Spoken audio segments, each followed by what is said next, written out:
আচ্ছা বলেন তো, ইসলামটাকে আমাদের কোনো দলীয় ইসলাম? কোরআন কি জামাত ইসলামের একা? হাদিস কি জামাত ইসলামের একা? নবী কি জামাত ইসলামের নবী? ইসলামী শাসনতন্ত্র আন্দোলনের নবী, ইসলামী বাংলাদেশ ইসলামী আন্দোলন সবার কিনা কর? তো নবী যদি সবার হয়, ইসলাম যদি সবার হয়, কোরআন যদি সবার হয়, আর জামাত ইসলামী বাংলাদেশ ইসলামী আন্দোলন সহ সকল পীর বুজুর্গরা যদি সেই ইসলাম প্রতিষ্ঠার কথাই বলে, তাহলে আপনারাও তো বলেন নবী আপনাদের, কোরআন আপনাদের, তাহলে আপনারা কেন এই আন্দোলনের এই ইসলামী শাসনের বিরোধিতা করেন? তাহলে বোঝা গেছে আপনারা মুখে যা বলেন অন্তরে তা নাই। রসুলকে আবু জেহেল বাধা দিয়েছে, আপনারা 2025 সাল 26 সালের আবু জেহেল হবেন যদি ইসলামের বিরুদ্ধে আপনাদের ভূমিকা যায়। যে এলেম শিখেছে কিন্তু এলেম অনুযায়ী কথা বলে না, এবং যার কাছে এলেম সংক্রান্ত কোনো কিছুই জিজ্ঞাসা করা হয় সে সঠিকটা বলে না, হাদিসের ভাষা অনুযায়ী আল্লাহ হাসরের দিন তাকে জাহান্নামের আগুনের লেগাম পরিয়ে দেবে।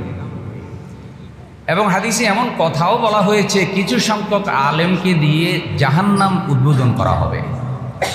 তো যেই সব আলেম দিয়ে জাহান্নাম উদ্বোধন করা হবে ওই সব আলেম কারা?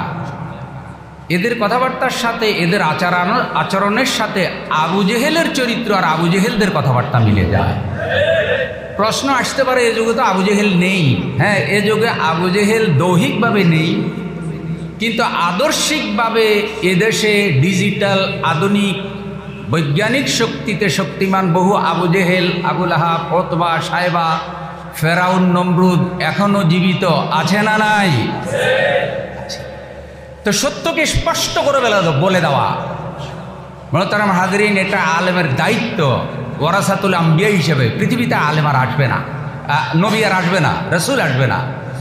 নবী রসুলদের এই দায়িত্ব যখন আলেমদের উপর এসেছে, তখন উম্মতের এই কঠিন সময়ে নবী রসুলদের দেখানো পথে উম্মতকে নেতৃত্ব দেওয়ার দায়িত্ব আলেমদের উপরে পড়েছে।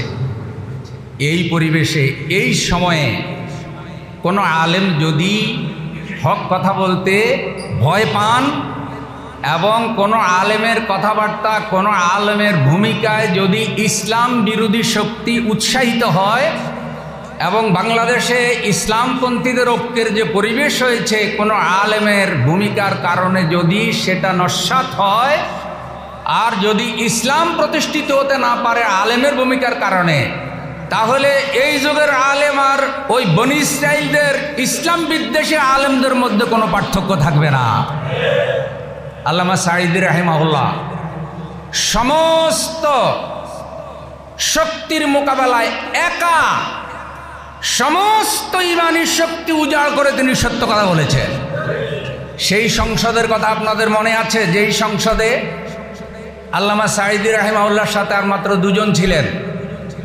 তিনি সমস্ত শক্তি দিয়ে সংসদে বলেছিলেন যে আমাকে কেবল রাজাকার বলতে পারে তারাই যারা পিতৃ পরিচয়হীন এদেশে হিন্দুস্তানের রাজাকাররা ছাড়া কেউ আমাকে রাজাকার বলতে পারে না।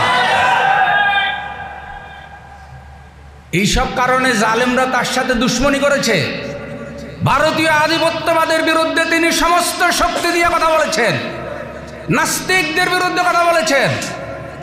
তসলিমা নাসরিনের মতো যেই মহিলা এবং তাদের উদ্দেশ্যের তথাকথিত সুশীলদের বিরুদ্ধে কথা বলেছেন। তিনি উদ্দেশ্য লক্ষ্যহীন তফসির করেন নাই। তার প্রত্যেকটা তফসিরের মূল লক্ষ্য ছিল আল্লাহর কোরআনকে বাংলাদেশে বিজয়ী করা। তার প্রত্যেকটা আলোচনার লক্ষ্য ছিল ইসলামী শাসনতন্ত্র প্রতিষ্ঠিত করা। তার থেকে বড় বড় অনেক আলেম তৎকালীন ছিলেন, এখনো আছেন। সে আলেমের এলেম দিয়ে কি লাভ হবে যে আলেম এই কঠিন মুহূর্তে হযরত ইব্রাহিমের মতো ভূমিকা রাখতে পারে না? নমরুদের এই জুলুম অত্যাচারের মোকাবেলায় ইব্রাহিম আলাইহিস সালাম আগুনে নিক্ষিপ্ত হয়েছেন, কিন্তু জালেমের সাথে আপোষ করেন নাই। সামান্য একটুখানি লোভ লালসা দেখালে আলেম বিক্রয় হয়ে যায়। কিছু মনে করবেন, আমি বুঝার জন্য বলি। একজন আলেম আমাদের দেশের মহিলা ফেরাউনকে বলেছিল আপনি হলেন কওমি জননী। আচ্ছা, আপনারা বেজার হইন না, কথাটাকে আমি বলছি না হুজুর বলছে। যে বলছে সে হুজুর, কিন্তু এখন উনি তো চিন্তা করছি কিরে এত আলেম মারার পরও আমারে বলতেছে আমি ওনাদের কি মা, তাহলে তো এই হুজুরের আমার দরকার, এই হুজুর আমার দরকার। তো এই হুজুর কি পুরস্কার পেল? যেহেতু বড় পিসা হুজুর, মহিলা হুজুর ওনার উপর খুশি হয়েছে, উনি জাতীয় মসজিদের ক্ষতি হয়ে গেছে।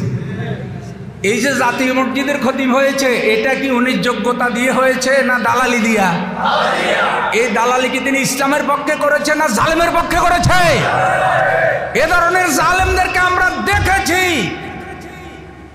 যারা ইসলামের শত্রুদেরকে সহযোগিতা করেছে।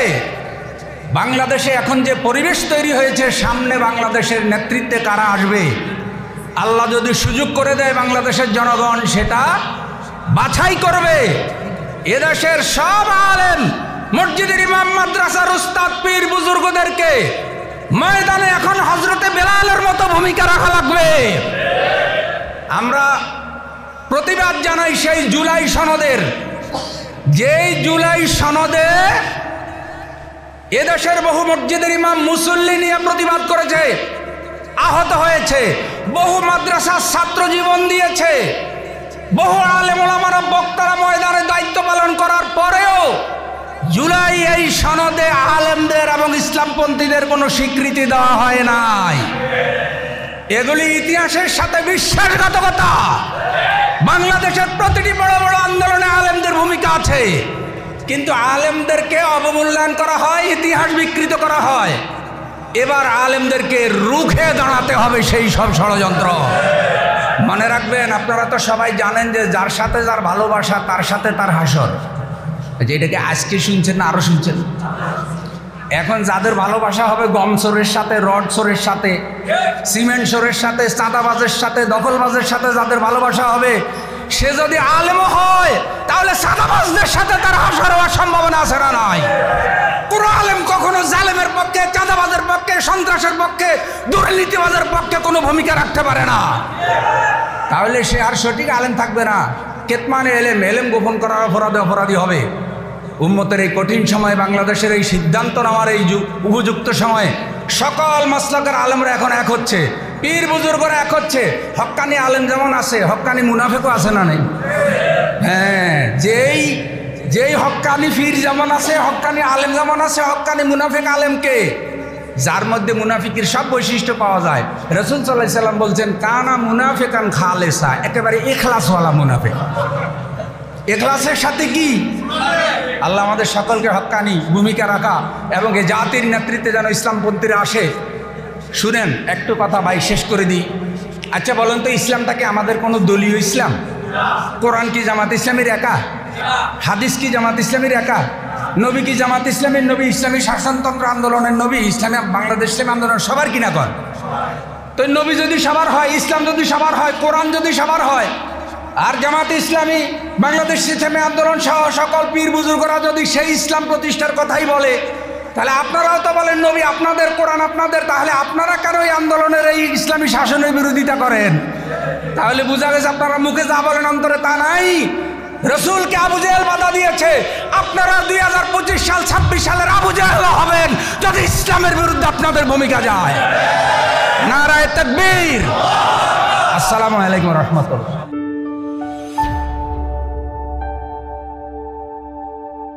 Islamic Tone 24 in charge of the ghetto